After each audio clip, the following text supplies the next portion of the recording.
Okay, welcome back to part 8 of my Gundam Wing retrospective. Today we're covering episodes 36 through 40.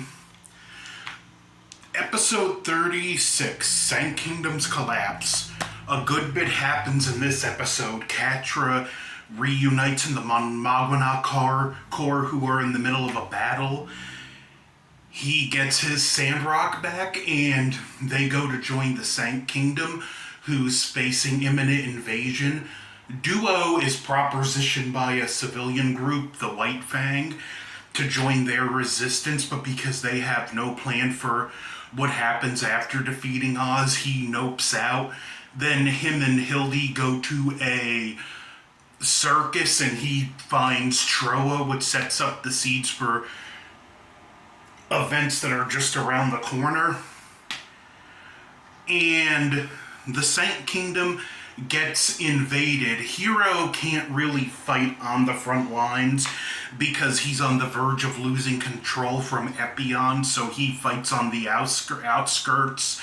The meager defense forces the Sank Kingdom has are quickly being overwhelmed, even when the Magwana Corps shows up to aid them. Eventually, after Dorothy trying to coax Relena into asking for help, Relena just out and out surrenders. While this is going on, Zex is on his way to Earth, hoping he's not too late, but he already is. The next episode, Zero versus Epion. We pretty much get what's promised in this episode. In addition, we have a Wu Fei subplot where, not subplot, it's part of the story, whatever. He's basically gone crazy after what happened to his colony, and he's just taking the fight to the enemy. While this is going on, Tuberoth is chiding some of the men under his command for using man suits.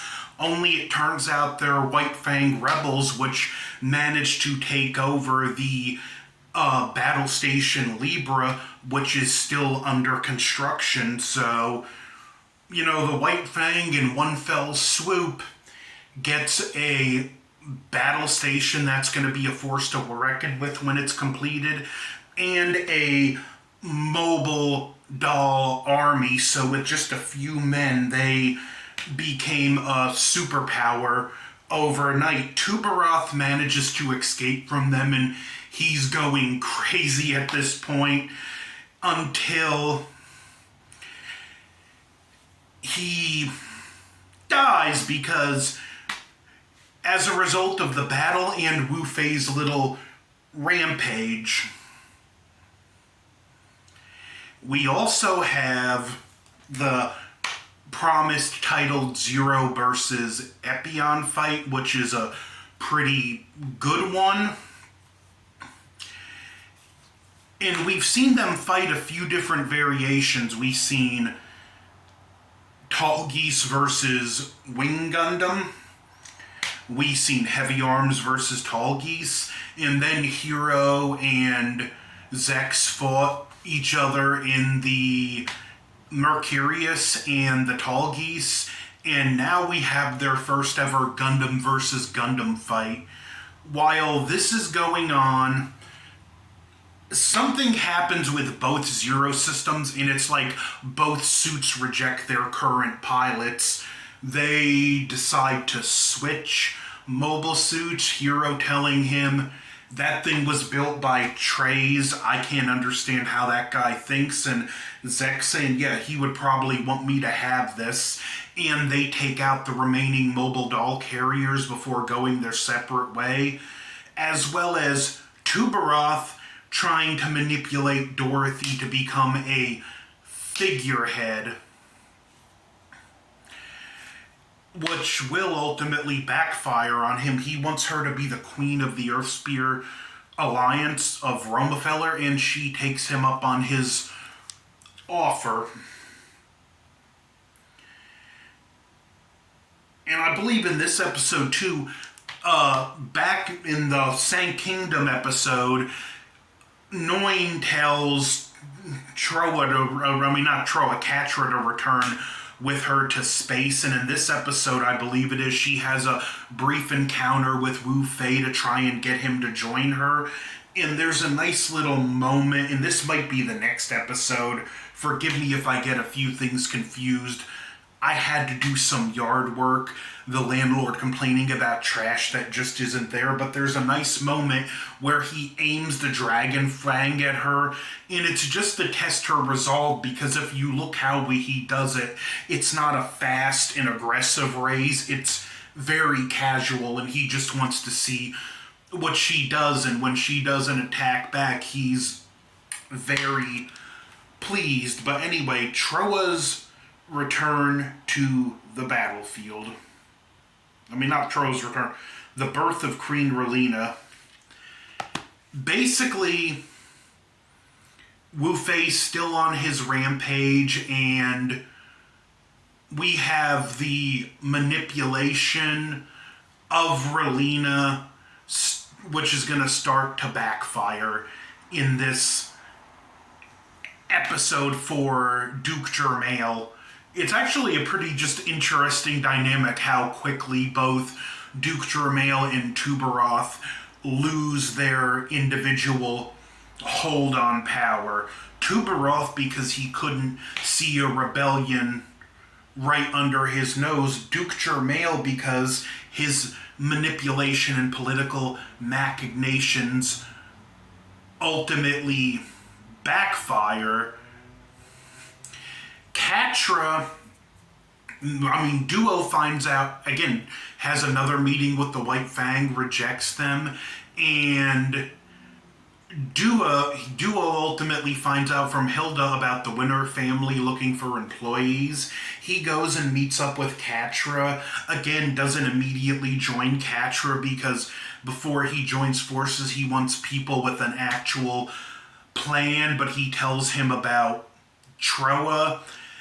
And Catra goes to meet Troa, who has amnesia. There's a White Fang Oz Alliance battle, right at the colony. So Catra takes his Gundam that's not equipped for space combat yet out to fight the battle. But what's brilliant is these colonies are so big, they have some level of gravity to them.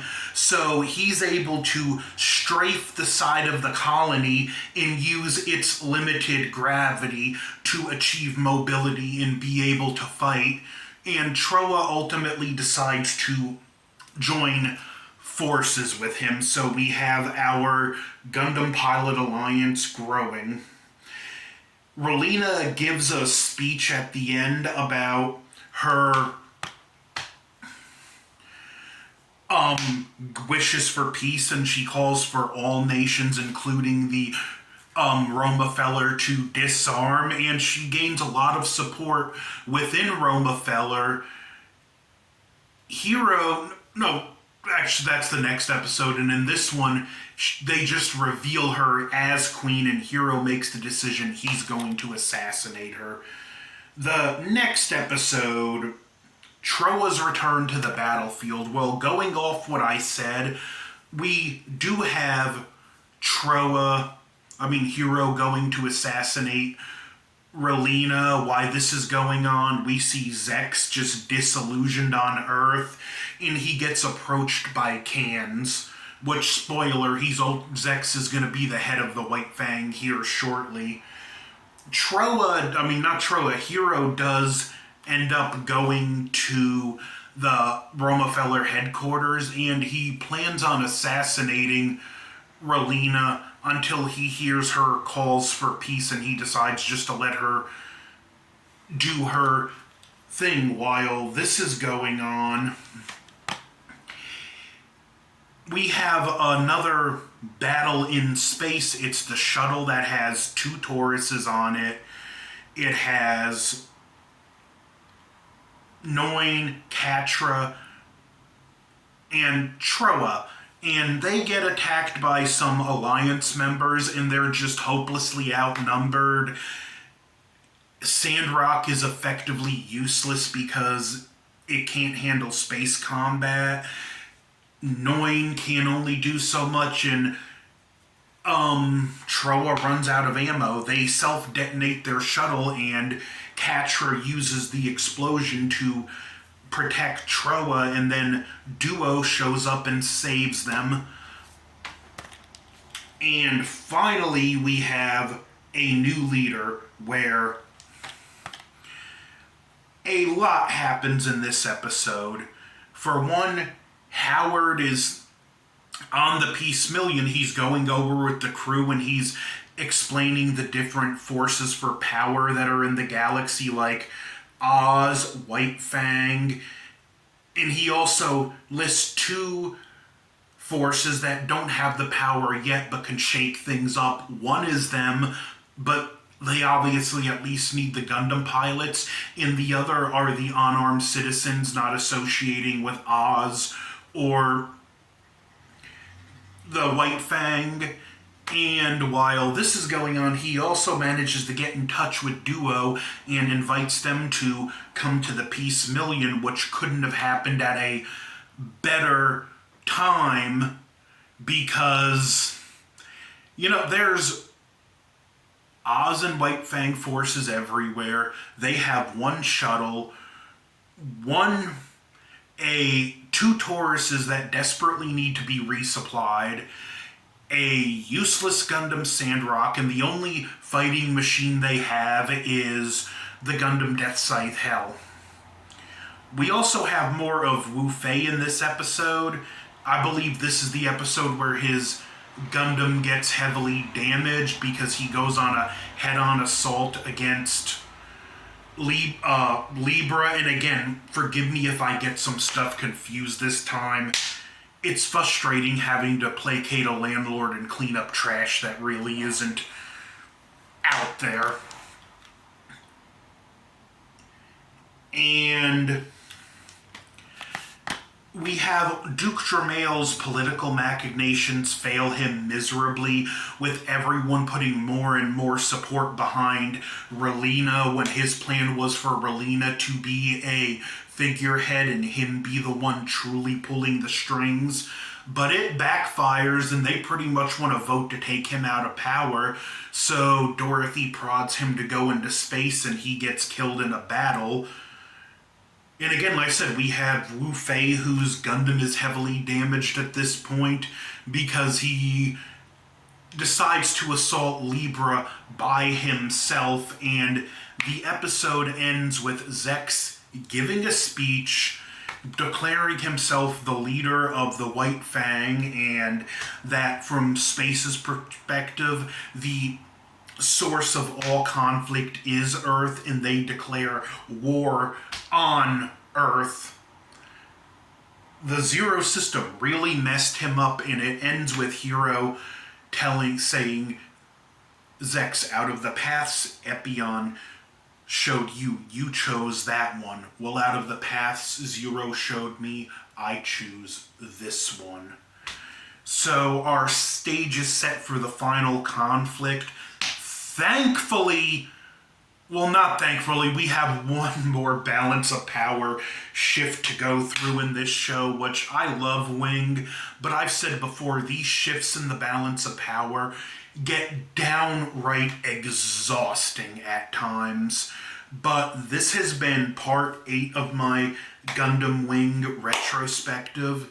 And when I do part 9, I'm going to shake things up, and I'm not going to talk about the next 5 episodes because not only in addition to it being my favorite episode, Crossfire at Barge, I have yet to talk about the music in this show, and that's going to take some time itself. So part 9 is going to be a standalone for the episode Crossfire at Barge. So don't forget to like, share, comment, subscribe. Over and out.